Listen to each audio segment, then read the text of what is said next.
Now at 10, we begin with breaking news in Marlboro, where firefighters are working to put out a house fire possibly caused by lightning tonight. Thanks for joining us for the Fox 61 News at 10. I'm Brent Harden. It's happening right now. Find out more information. We do have a crew headed there right now, and we'll update you as we learn more. A third case of measles has now been confirmed here in Connecticut. This is the most we've seen in a single year since 2019. And it comes at a critical time this time, just as thousands of Connecticut children are heading back to school. The highly contagious virus can spread quickly, especially among people who are not vaccinated. Fox 61's Kayla Cade is breaking down what parents should know and how to protect their children. This latest case involves someone who recently traveled outside the country. Health officials say the person returned to Connecticut and developed a high fever and a rash. June is when health officials started to see cases of measles in Connecticut this year. The first case was confirmed on June 15th, where an unvaccinated adult in Hartford County contacted the highly contagious disease after traveling internationally. 2 weeks later, another case was confirmed. Health officials say this adult also lives in Hartford County and is vaccinated. It was reported they came in contact with someone in the state who was exposed with measles. On Monday, health officials said a third case was confirmed.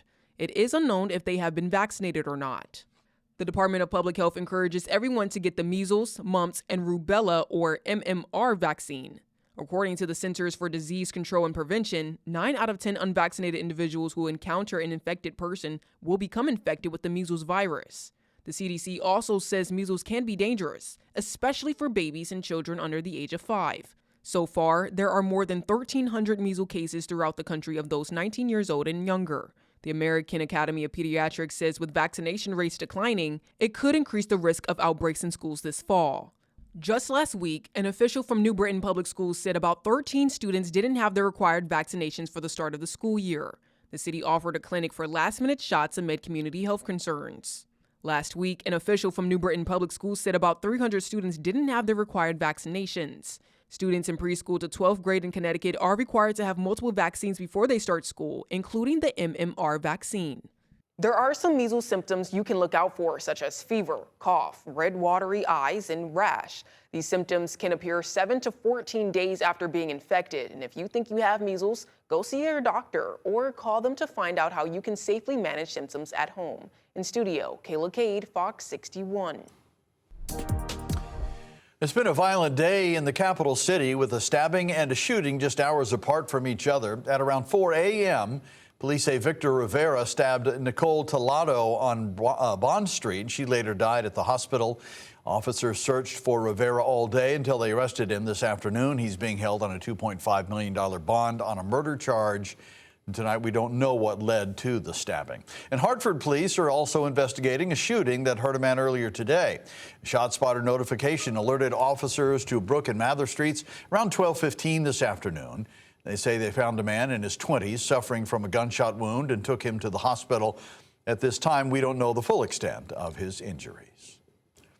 Right now, one man is dead after an accident on a job site at Haynes Quarry in Seymour. Police have released more information tonight about what happened, and Fox 61's Victoria Anderson has the latest.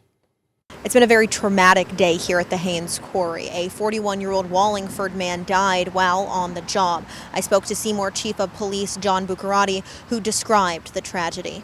This is just a worker who went to work today expecting to go home, and unfortunately, due to unforeseen circumstances, he was killed on the job today. Police say the 41-year-old Wallingford man died at the Haynes Quarry job site around 10:40 Monday morning. It appeared he was operating some sort of heavy machinery, and that possibly, again, I don't know for sure, but it possibly triggered some sort of rock slide. First responders found the man severely injured at the scene and was later pronounced dead. Every death is a tragedy. Every person is somebody that leaves a hole in their community. So we really emphasize safety on the personal level. Quinnipiac civil engineering professor Ari Perez told us accidents like this are extremely rare across the U.S. In the last year, only 11 quarry-related deaths were reported, and only one was connected to falling debris.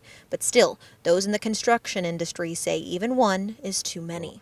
I think we are in the era of very safe construction and operations, but there's always work we can do more.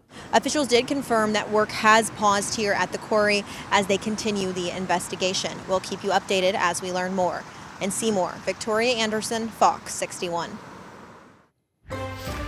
All right, time now for a first look at the weather. Most of the day was beautiful and sunny, but we do have an isolated storm out there this evening.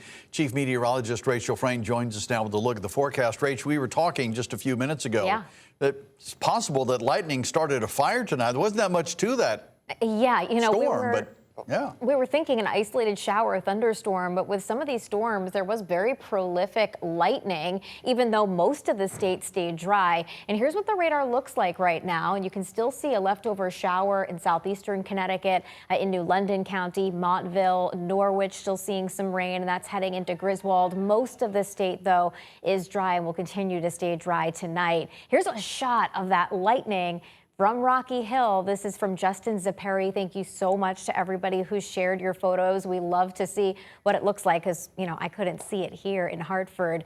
Tonight, though, we are clearing things out and we are looking at good sleeping weather with overnight lows in the 50s to right around 60 degrees. So keep those windows open.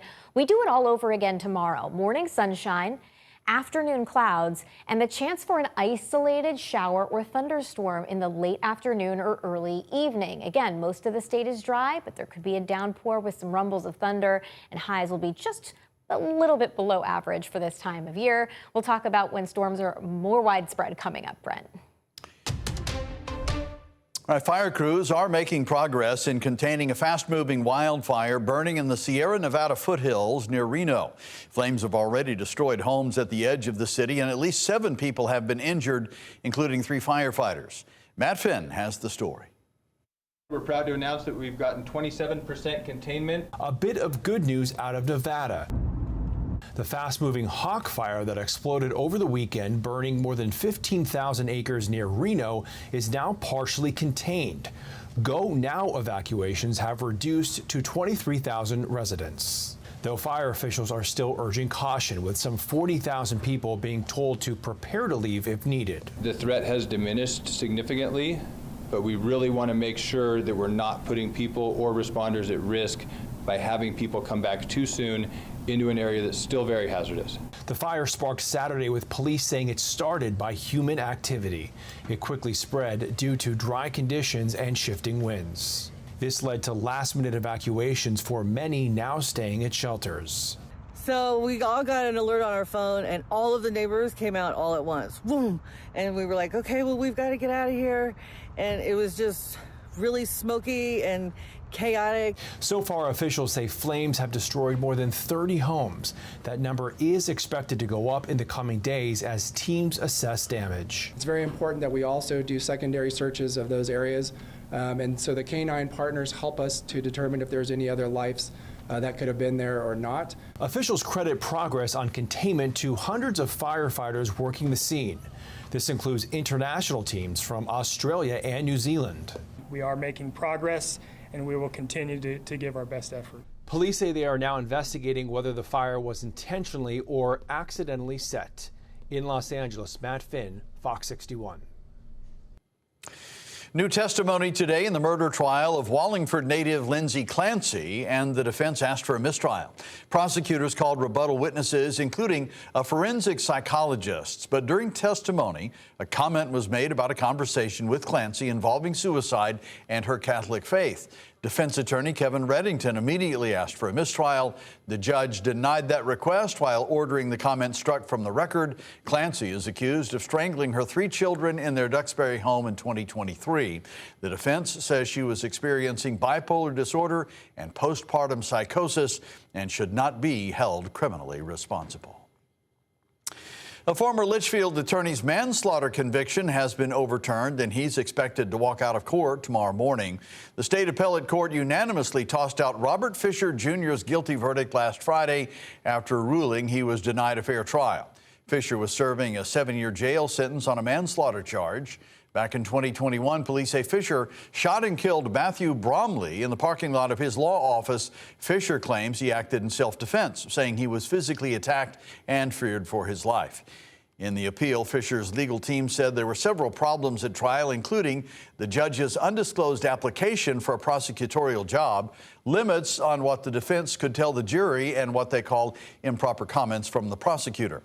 We're told the state's attorney allowed Fisher to be released while the appellate court decides whether to move ahead with the case. The license plate readers led detectives to a Rocky Hill murder suspect in upstate New York yesterday. Michael Ranger is accused of violating a restraining order and then stabbing a woman to death. Investigators say it happened Saturday night near Concord Drive. Officials found him within 24 hours of the attack. Ranger was in New York court this morning and is now waiting to be brought back to Connecticut. And as two police officers, one from Hartford and one from Rocky Hill, recover from a Saturday shooting, we're expecting to receive a preliminary report from the Inspector General by tomorrow night. The string of events began in Hartford, where officers were chasing a man on foot. Investigators say he got into a car and sped off. The officers chased him into Newington near the Rocky Hill town line, where it's reported he got out of the car and shot at the officers, hitting two of them. Police returned fire, killing the suspect. In that early report, we're also expecting to receive police body cam footage. A New York man was killed in a dirt bike crash on train tracks yesterday in Waterbury. Police say 21-year-old Jose Eduardo was riding a dirt bike on train tracks next to Yale Street when he lost control and then crashed into a concrete wall attached to a railroad bridge. Paramedics pronounced him dead on scene. And take a look at all of this. Bristol police say they seized almost a pound of drugs in a man's car last night. And tonight, Edwin Chevier is being held on a $500,000 bond and faces more than a dozen charges. Officers say he sped off when they tried to pull him over. They say Chevier hit one of their cruisers and another car when he tried to get away. Police say they arrested him after he was driving the wrong way on Barnes Highway.